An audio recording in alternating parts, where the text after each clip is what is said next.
Allah has created us in a way that He wants us to love ourselves as He created us.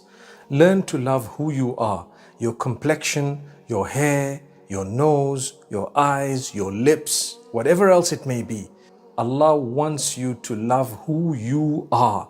And Allah does not want you to be enslaved by people in a way that you feel you have to meet certain requirements in order to be accepted by others. Remember, if you are under pressure to perhaps paint your face in a certain way in order to be considered okay in your circle, then that circle has dictated the pace when Allah says, be who you are. So someone asked me about filters and they said, is it okay to use filters in Islam? Now remember, there are so many types of filters. Some of them convert you into animals. Avoid those. Some of them convert you into a clown or something strange and silly.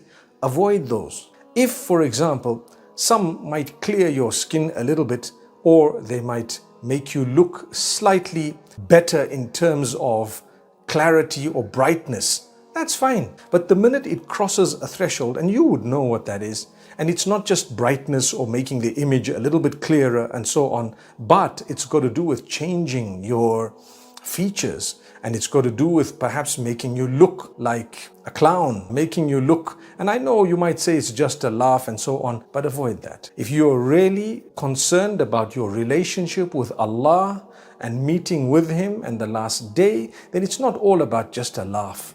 If it is something that perhaps Allah may not be happy with, or that might not be something you'd be proud of on the Day of Judgment, avoid it. Stay away from it. You don't need it by the will of Allah subhanahu wa ta'ala. So we've seen a lot of people who are so embarrassed about themselves that they hate themselves unless they were to paint their faces or unless they were to have filters that don't show exactly who they are. Is that not a form of enslavement? Think about it. Where did that happen? And when did it happen? Over the last few decades, we've actually become so conscious of trends. And we want this perfect look when Allah says, you know what, just love yourself as you are. Don't worry. The minute we go beyond a certain point, when it comes to changing our features and all of that, remember, think about Allah and the fact that He made you. And He wants you to love yourself. Just think about that. And He wants you to be independent.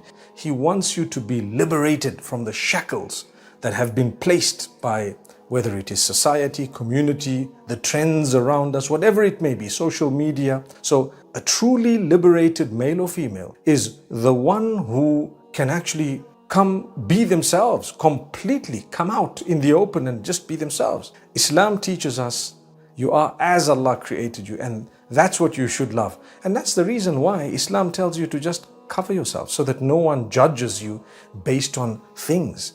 And then people think that that is enslavement, yet true enslavement is the opposite of that.